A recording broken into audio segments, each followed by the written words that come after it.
కాకినాడ జిల్లా ఎస్పీ గారి ఉత్తర్వుల మేరకు ప్రతిరోజు NH 216లో గొల్లప్రోలు టోల్ ప్లాజా వద్ద ప్రతిరోజు రాత్రి 11 గంటల నుంచి ఎర్లీ అవర్స్ 4 o'clock వరకు వెహికల్ చెకింగ్ చేయడం జరుగుతుంది.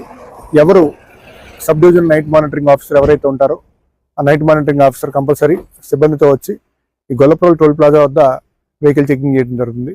ముఖ్యంగా దీని ఉద్దేశం ఏంటంటే 2 పాయింట్ ఆఫ్ వ్యూస్లో జరుగుతుంది. ఒకటి, యాక్సిడెంట్స్ రెడ్యూస్ చేయాలనే ఉద్దేశంతో ప్రతి వెహికల్కి హెవీ వెహికల్స్ అవనండి, 2 వీలర్స్ అవనండి, డ్రంక్ అండ్ డ్రైవ్ మిషన్తో చెక్ చేయడం జరుగుతుంది. ఎవరైనా తాగి వాహనం నడిపినట్లయితే ప్రమాదానికి గురవుతారనే ఉద్దేశంతో అటువంటి వాహనాలని సీజ్ చేసి వారి మీద drunk and drive case book చేయడం జరుగుతుంది. అదేవిధంగా ఫేస్ వాష్ కార్యక్రమం, ఎందుకంటే ఎక్కువగా ఈ లారీ డ్రైవర్స్ కానీ ట్రక్ డ్రైవర్స్ వీళ్ళందరూ కూడా లాంగ్ ట్రావెల్ చేస్తారు కాబట్టి వారు అలసటకు గురయ్యి తెల్లవారుజామున మిడ్-నైట్ నుంచి తెల్లవారుజామున ఎక్కువ యాక్సిడెంట్స్ అవుతాయి కాబట్టి వాటిని రెడ్యూస్ చేయడం కోసం వారిని ఆపి కంపల్సరీ ఫేస్ వాష్ చేయించి వాళ్ళని అలర్ట్ చేసి పంపడం జరుగుతుంది. దీనిలో భాగంగా ఏమైనా సస్పిషియస్ వెహికల్స్, రికార్డ్ లేని వెహికల్స్ ఏమైనా ఉన్నట్లయితే సీజ్ చేసి కన్సర్న్ పోలీస్ స్టేషన్లో అప్ చేయడం జరుగుతుంది.